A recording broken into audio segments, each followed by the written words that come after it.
नमस्कार। ब्रेक के बाद खबरों में एक बार फिर से आपका स्वागत है। मैं हूं हिमलत और खबरों की शुरुआत करते हैं राजधानी रांची से।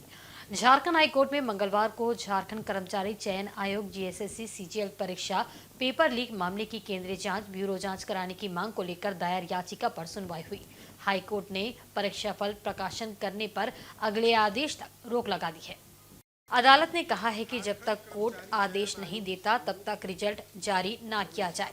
मंगलवार को अदालत ने राज्य सरकार को निर्देश दिया है कि जीएसएससी सीजीएल परीक्षा पेपर लीक होने के संबंध में दर्ज शिकायत पर परीक्षा संचालन अधिनियम 2023 के तहत पुलिस एफआईआर दर्ज करे और अनुसंधान कर रिपोर्ट दे। इस संबंध में राजेश कुमार की ओर से जनहित याचिका दायर की गई है। इस मामले की अगली सुनवाई अब 22 जनवरी 2025 को होगी। जीएसएससी की ओर से अधिवक्ता संजोय पीपरवाल और प्रिंस कुमार ने बहस की। प्रार्थियों की ओर से वरीय अधिवक्ता अजीत कुमार ने बहस की। झारखंड कर्मचारी चयन आयोग संयुक्त प्रवेशिका परीक्षा की जांच को लेकर दायर जनहित याचिका पर आज झारखंड उच्च न्यायालय में माननीय मुख्य न्यायमूर्ति एवं न्यायमूर्ति दीपक रोशन की खंडपीठ ने 22 जनवरी 2025 तक परीक्षा फल प्रकाशित करने पर रोक लगा दी। साथ ही डॉक्यूमेंट वेरिफिकेशन के लिए कहा है और पुलिस को इस मामले में एफआईआर दर्ज कर अनुसंधान कर रिपोर्ट देने की बात कही। इस मामले की अगली सुनवाई 22 जनवरी 2025 को निर्धारित की गई है।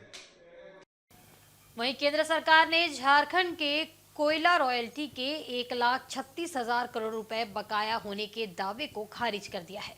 इस गंभीर विषय पर राज्य के नगर विकास मंत्री सुदीव्य कुमार सोनू ने अपनी प्रतिक्रिया व्यक्त की है।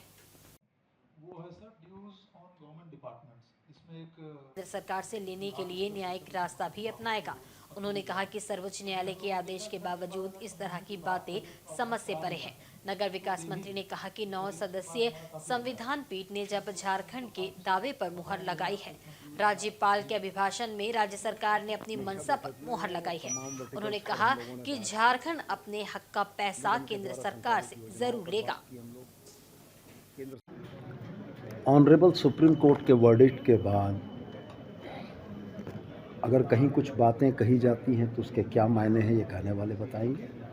लेकिन मेरा यह मानना है कि 9 सदस्यीय संविधान पीठ ने जब झारखंड के दावे पर मुहर लगाई है और सरकार ने राज्यपाल के अभिभाषण में अपनी मंशा को स्पष्ट किया है कि 1,36,000 करोड़ के बकाये को लाए जाने के लिए हम लोग न्यायिक रास्ता भी अख्तियार करेंगे, तो निश्चित रूप से न्यायिक रास्ता अख्तियार होगा।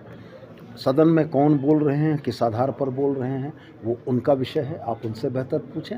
लेकिन हम ये जानते हैं कि झारखंडियों के हक का पैसा जो भारत सरकार के पास मौजूद है, वह पैसा हर हालत में हम लोग लेकर आएंगे। इधर नगर विकास विभाग के मंत्री सुदीप कुमार सोनू ने मंगलवार को रांची नगर निगम के कार्यालय में समीक्षा बैठक की। इस बैठक में नगर निगम के पदाधिकारी और कर्मचारी मुख्य रूप से उपस्थित थे। इसमें कई अहम मुद्दों पर चर्चा की गई। समीक्षा बैठक खत्म होने के बाद मीडिया से बातचीत के क्रम में राज्य के नगर विकास मंत्री सुदीव्य कुमार सोनू ने कहा कि विभाग रेवेन्यू जनरेशन का काम कर रहा है। रांची नगर निगम क्षेत्र अंतर्गत 15 लाख की आबादी निवास करती है, लेकिन महज 2,30,000 होल्डिंग टैक्स अदा करने वाले लोग हैं, जबकि संख्या कम से कम 3 लाख होनी चाहिए। उन्होंने कहा कि अगले 6 महीने के अंदर गुणात्मक सुधार दिखाई देगा। राइट टू सर्विस एक्ट के तहत विभाग काम करेगा। Road work, street light, services, drainage system, सड़कों की मरम्मतीकरण और अन्य कामों के लिए इंतजार नहीं करना होगा। मंत्री ने कहा कि रांची नगर निगम की व्यय के अनुपात में आय अधिक है, इसे और अधिक बढ़ाना है। उन्होंने बताया कि बैठक के दौरान नगर निगम द्वारा संचालित योजना, केंद्र प्रायोजित योजना और राज्य संपोषित योजनाओं पर बातचीत हुई। इस दौरान योजनाओं के क्रियान्वयन में आ रहे मुद्दों पर भी चर्चा की गई।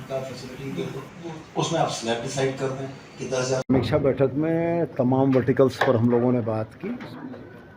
निगम के द्वारा संचालित योजनाओं पर बात की हम लोग। केंद्र सरकार के द्वारा प्रायोजित जो योजनाएं हैं उन पर बात की, राज्यांश से संचालित जो योजनाएं थी उनको हम लोगों ने देखा और योजनाओं के क्रियान्वयन में आ रही देरी की समीक्षा भी की। और प्रमुख रूप से मेरा यह मानना था कि अब हमारी यूएलबीज़ को आत्मनिर्भर होने का समय आ गया है और हमारे पास इतने संसाधन हैं कि हमारी यूएलबीज़ आत्मनिर्भर हो सकती है। बजट भी यही दिखाता है कि रांची नगर निगम की कुल आय और व्यय के बीच में एक सफिशिएंट गैप है। कहने का मतलब ये है कि आय से व्यय कम है, तो ये एक संतोषजनक स्थिति थी।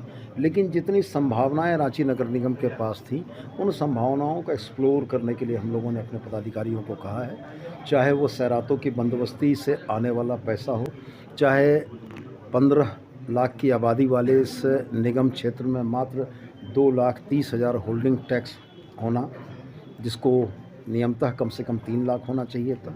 ये गैप जो है, इस गैप को फुलफ़िल करते हुए रेवेन्यू के जनरेशन के मुद्दे पर बड़ी गंभीर चर्चा हुई।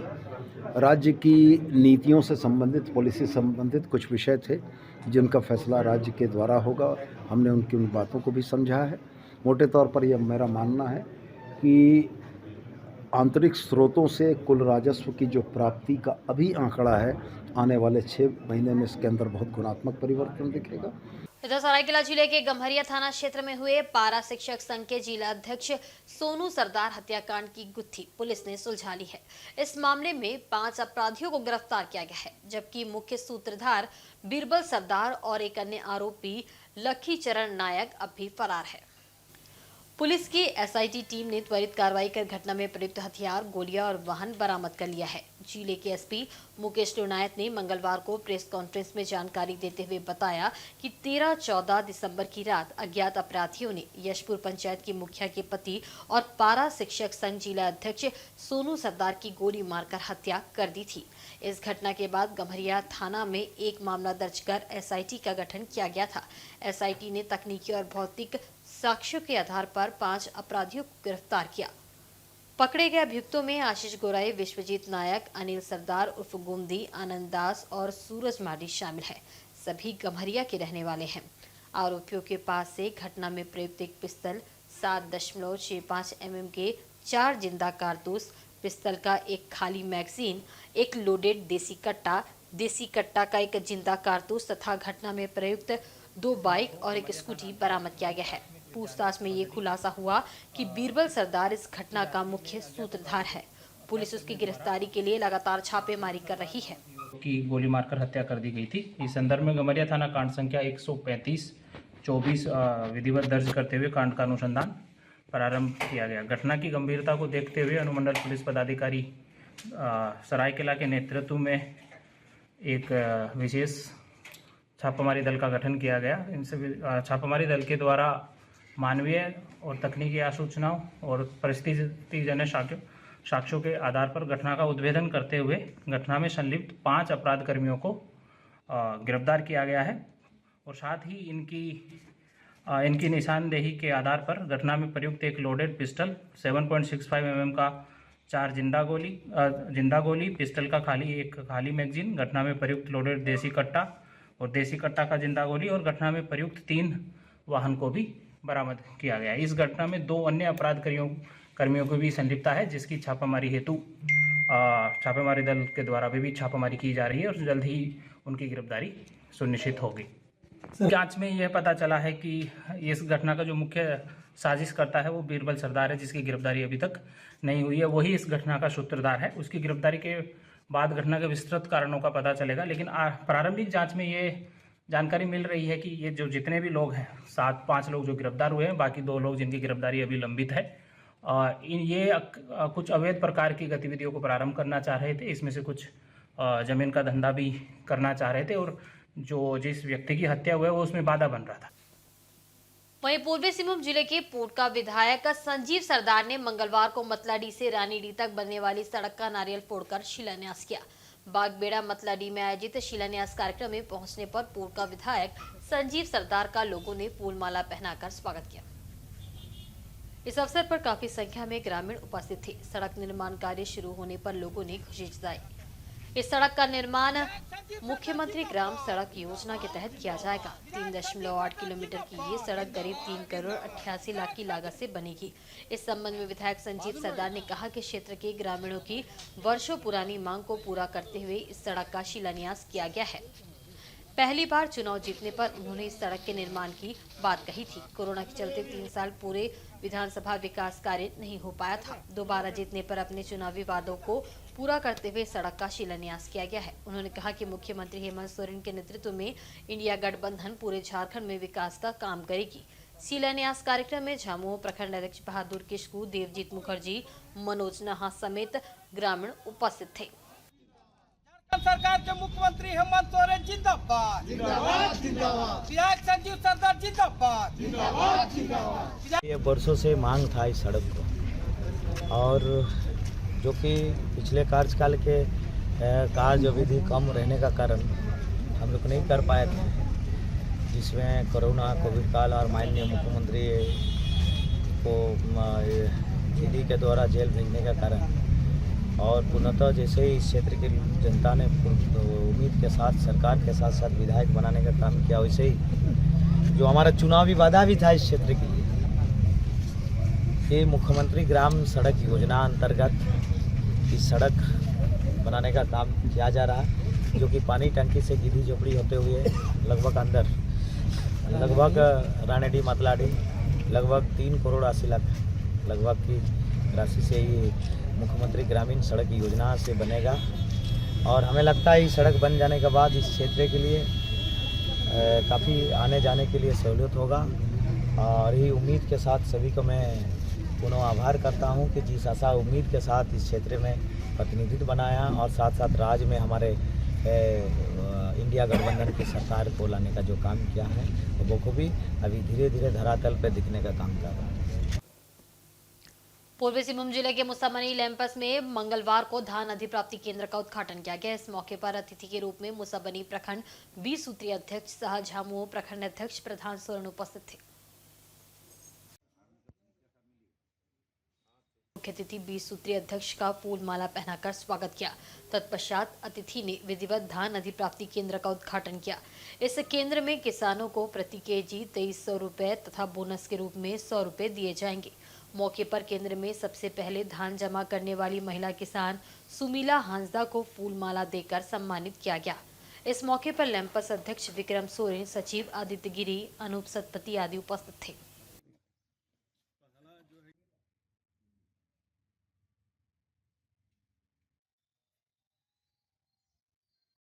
धान अधिप्राप्ति का उद्घाटन किया गया है प्रतिनिधि का द्वारा, विधायक प्रतिनिधि का द्वारा प्रधान सोरेन।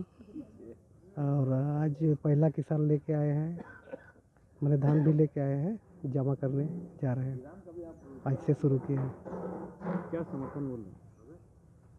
23 रुपये फिलहाल धान का, मैंने फिलहाल 23 रुपया धान का रेट है। बोनस 200 रुपया दिए हैं, तो मोटा मोटी 2400 रुपया क्विंटल पर क्विंटल देंगे। क्या अपील करना चाहते हैं किसानों को? किसान को ही कहना चाहेंगे कि आज मैंने जितना जल्दी हो सके धान जमा कर सकते हैं तो अच्छा है, नहीं तो फिर धान का भी थोड़ा सा कमज़ोर डैमेज हो सकता है, लेकिन उसमें बर्बादी भी हो सकता है। और हम लोगों का गोडाउन में क्या है ना, रखने से थोड़ा होने से भी वो लोगों का राहत होगा, जो कि जो वजन रहेगा उसी का हिसाब से उसको वजन का मूल्य मिलेगा। रॉयल्टी के मुद्दे पर झारखंड की राजनीति पूरी तरह से गर्मा गई है। इस मामले को लेकर झारखंड मुक्ति मोर्चा के निशाने पर केंद्र सरकार और कोयला कंपनियां हैं। झारखंड मुक्ति मोर्चा के प्रवक्ता सुप्रियो भट्टाचार्य ने इस पर अपनी प्रतिक्रिया व्यक्त की है। सुप्रियो भट्टाचार्य ने रांची में आयोजित संवाददाता सम्मेलन में कहा कि इस संबंध में भू राजस्व विभाग के द्वारा कोल इंडिया को पत्र के माध्यम से 15 दिन के अंदर जवाब देने को कहा गया है। उन्होंने कहा कि वर्ष 2022 में तत्कालीन कोयला मंत्री पीयूष गोयल ने सार्वजनिक रूप से कहा था कि झारखंड का रॉयल्टी का बकाया पैसा लौटाया जाएगा। सुप्रीम कोर्ट ने भी स्पष्ट रूप से कहा था कि रॉयल्टी का पैसा टैक्स के दायरे में नहीं आता है।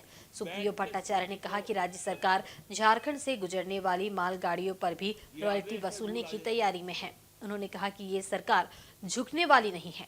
कोयला कंपनियों को भी सख्त लहजे में सुप्रियो भट्टाचार्य ने कहा कि कंपनी के अधिकारी पहले राज्य सरकार को पैसा दे, उसके बाद खनन कार्य करे। झारखंड से भाजपा के सांसदों और केंद्रीय मंत्रियों पर सवाल खड़ा करते हुए उन्होंने कहा कि इस गंभीर मुद्दे पर वे चुप्पी क्यों साधे हुए हैं। कोयला हमारा, जमीन हमारा। राज्य सरकार ने पहले भी निर्णय लिया था और आज तो आदेश जारी कर दिया भू राजस्व विभाग के द्वारा कि 15 दिन के अंदर कोल इंडिया जवाब दे, बैठ के स्थिति को स्पष्ट करे। यह आदेश है भू राजस्व विभाग का। साफ तौर पर कहा गया कि हम लोग अब छोड़ने वाले नहीं हैं। आपको हमने चुनाव में भी आपका औकात बताया और हमको मजबूर मत कीजिएगा। राजमहल से लेकर राजहरा तक एक भी कोयला का खदान नहीं चलेगा, एक ढेला भी कोयला बाहर नहीं जाएगा।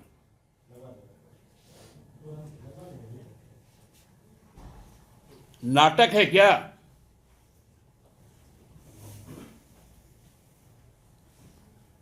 कहां है यहां से चुने गए लोकसभा और राज्यसभा के सदस्य जो भाजपा के हैं? मंत्री भी हैं, सब गूंगे हो गए क्या? बहरे हो गए?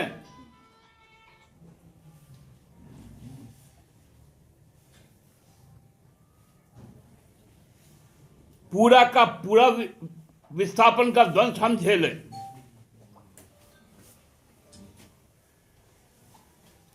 पर्यावरण को जो नुकसान हुआ वो तो अलग, जंगल काटे गए,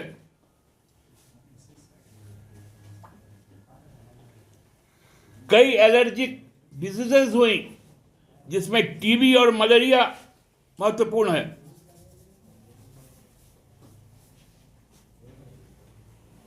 और ये चालाकी कर रहे हैं, इसलिए जो गलतफहमी भाजपा के लोग फैला रहे हैं उस पर अब अंतिम किल ठुकने वाला है। कोयला कंपनी के अधिकारी लोग समझ लें, तुम अपने घर से पैसा नहीं दे रहे हो, या कोई भी जो प्राइवेट प्लेयर यहां पर आया है जिसको कोयले का खान ऑक्शन में मिला है, वो सभी कंपनियां सुन ले, पहले राज्य सरकार का पैसा जमा करे, फिर एक फावड़ा चलाए, नहीं तो सब फावड़ा बंद हो जाएगा। चक्रधरपुर के सिलफोड़े स्थित सुमित्रा देवी सरस्वती शिशु विद्या मंदिर में झारखंड ग्रामीण चिकित्सक संघ की ओर से रक्तदान शिविर का आयोजन किया गया। संघ ने अपने 14वें स्थापना दिवस पर झारखंड आंदोलन के शहीदों की स्मृति में शिविर का आयोजन किया। ग्रामीण क्षेत्र के युवाओं ने बढ़ चढ़कर शिविर में हिस्सा लिया और रक्तदान किया। इसमें कुल 165 यूनिट रक्त संग्रह हुआ। चक्रधरपुर के विधायक सुखराम उरांव ने झारखंड आंदोलन के शहीदों को श्रद्धांजलि देते हुए दीप प्रज्वलित कर शिविर का उद्घाटन किया, जिसके बाद रक्त का संग्रह आरंभ हुआ। इस दौरान संघ के सचिव जे सारंगी ने विधायक सुखराम उरांव का फूलों का गुलदस्ता भेंट कर स्वागत किया। विधायक ने शिविर में रक्तदान करने वाले रक्तदाताओं से मिलकर उनका हौसला भी बढ़ाया। मौके पर चाईबासा ब्लड बैंक के सहयोग से रक्त संग्रह किया गया। हम लोग का ये 14वां रक्तदान शिविर है और ये रक्तदान शिविर झारखंड आंदोलन के जो शहीद हुए हैं उनकी स्मृति में हम लोग रखे हैं। और 2011 से हम लोग ग्रामीण क्षेत्र में लोगों को रक्तदान के प्रति जागरूक करने का प्रयास है। और पहला कैंप में 57 यूनिट हुआ था और गया कैंप में 177 हुआ था और बहुत जागरूक हो चुके हैं ग्रामीण क्षेत्र के रक्तदाता भी। और लोगों में एक जागरूक लाना है और खून की कमी से कोई सुधर न जाए ऊपर, इसलिए हम लोग प्रयास करते हैं कि खून की कमी ना होने देने का प्रयास है ये। क्या बदलाव देख रहे हैं 14 वर्ष? लोगों में बहुत बदलाव आप खुद देख रहे होंगे। ग्रामीण क्षेत्र के लोग कहाँ टोंटो से आ रहे हैं, जगन्नाथपुर से आ रहे हैं, हटगमरिया से, डेरुआ से। तो ये ग्रामीण क्षेत्र के लोगों में एक जुनून है कि भाई हम वहाँ जाके रख देंगे। विगत 11 वर्ष से, ये 14 साल हो गया हमारे कोकचो क्षेत्र से, तातनगर से 3-4 गाड़ी करके अपनी व्यवस्था से लोग आते हैं और रक्तदान करते हैं। सरायकेला खरसुआ जिला के ईचागढ़ प्रखंड क्षेत्र में विधायक सविता महतो ने मंगलवार को 6 सड़कों का शिलान्यास, नारियल फोड़कर व शिलापट का अनावरण किया। इन सड़कों के बन जाने से लोगों को काफी सहूलियत होगी। इसके तहत पीडब्ल्यूडी सड़क से चीरुगोड़ा, ब्लॉक बॉर्डर से मैसड़ा, कुंदरी लॉन्ग से घाटियां तक सड़क सुदृढ़ीकरण सहित 6 सड़कों का सुदृढ़ीकरण व मरम्मत कार्य किया जाएगा। मुख्यमंत्री सड़क योजना के अंतर्गत ग्रामीण विकास विभाग के द्वारा 10 करोड़ 18 लाख की लागत से ये कार्य होंगे। सड़कों के बन जाने से लोगों को आवागमन में काफी सुविधा होगी। सभी सड़कें काफी जर्जर हालत में हैं। लोगों को आवाजाही में काफी असुविधा का सामना करना पड़ रहा है। वहीं विधायक सविता महतो ने कहा कि लोगों की काफी पुरानी मांग थी जो अब पूरी हुई है। उन्होंने कहा कि बहुत जल्द सभी सड़कों का कार्य प्रारंभ कर दिया जाएगा। सड़क मरम्मत कार्य में किसी भी तरह की अनियमितता बर्दाश्त नहीं की जाएगी। उन्होंने अभियंता को गुणवत्तापूर्ण कार्य कराने का निर्देश भी दिया। हमारा शिलान्यास मुख्यमंत्री सड़क योजना के तहत सुंदरीकरण, जिसमें 10 करोड़ 18 लाख की लागत से 6 रोड का शिलान्यास किया गया। एक पैकेज के अंदर में है, एक पैकेज में 6 रोड है, उसका भूमि पूजन। अब जीतने के बाद इतना सड़क का शिलान्यास कर रहे हैं, आप क्या सौगात देना चाहते हैं? ये जैसे हमको आशीर्वाद दिए हैं, उस तरह हम जनता को भी अपना सेवा करने का मौका, जो उसमें कोई दिक्कत ना हो जनता का। काफी दिनों से सब रोड का मांग थी, उसी का आज भूमि पूजन किया जा रहा है। और आज के बुलेटिन में बस इतना ही। कल फिर हाजिर होंगे कुछ नई खबरों के साथ। तब तक देखते रहें इनसाइड झारखंड न्यूज। नमस्कार।